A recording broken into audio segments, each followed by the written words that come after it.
The same technology that we're exploring to make our work more efficient is also being weaponized against us. Cybercriminals are using AI to automate attacks, to craft more convincing scams, and to exploit one another, exploit the vulnerability that technology can't really protect: people. Shadow AI is the risk hidden within our walls, and AI-powered attacks are the storm banging on the windows. So let's talk about a few of those. Now, we are all likely familiar with phishing. We get these attacks by email, phone, SMS, voice. Phishers are always after the same thing.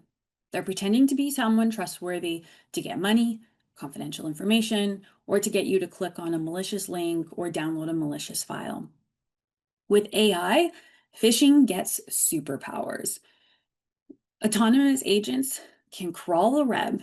They can extract relationships, like who is reporting to who, and propose the best phishing scenarios to make social engineering smarter and faster.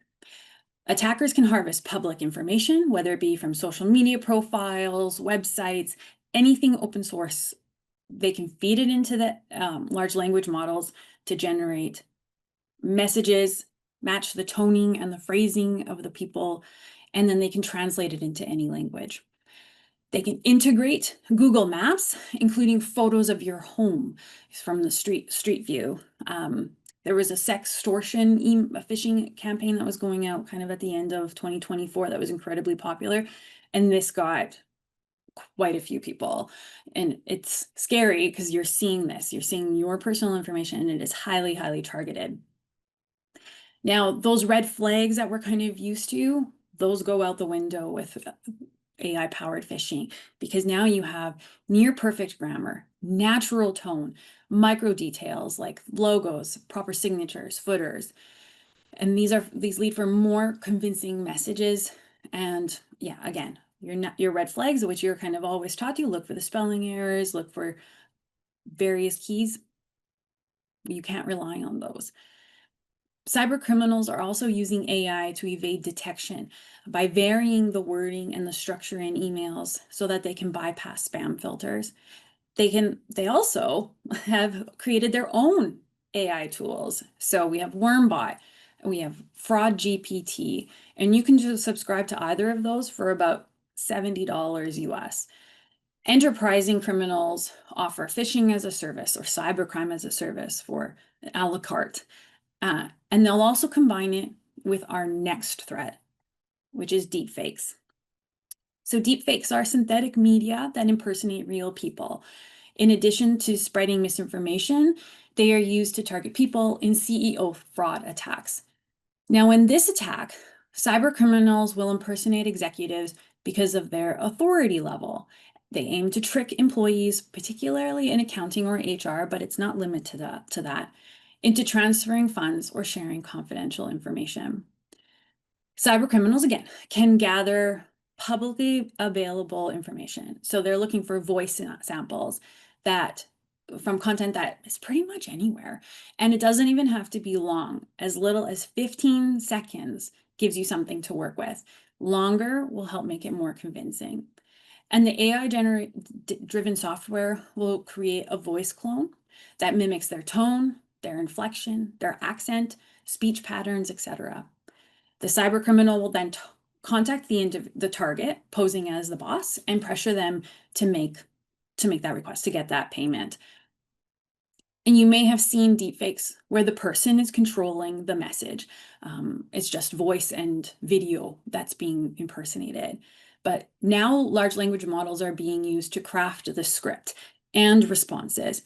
And attackers are building convincing scenarios and using AI to adapt replies during the call so they can answer follow-up questions. So it's happening in real time.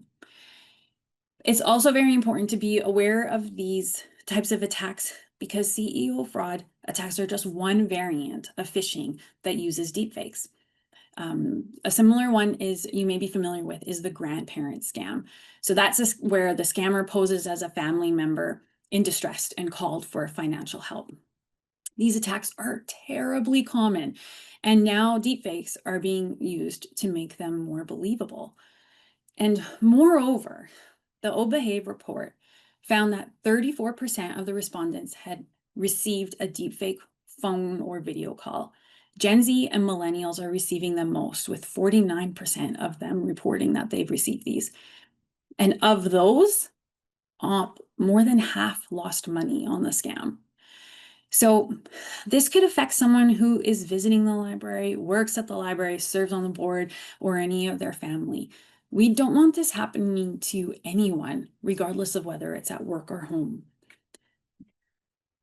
Now, lastly, credential stuffing. So credential stuffing is one of the most prevalent cybersecurity risks affecting humans.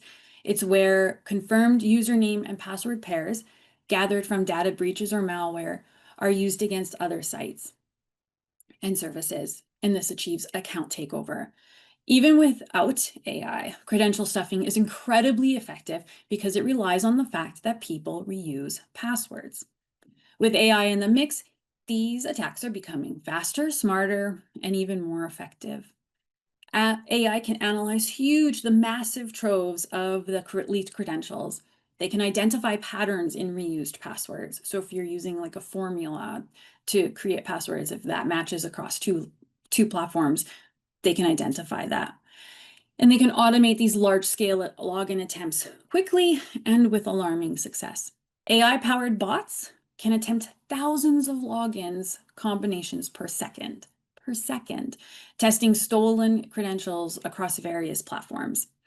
And using AI-powered vision models, they can get past CAPTCHA and even mimic human behavior by adjusting typing speeds and IP addresses. And this just bypasses security measures and avoids detection.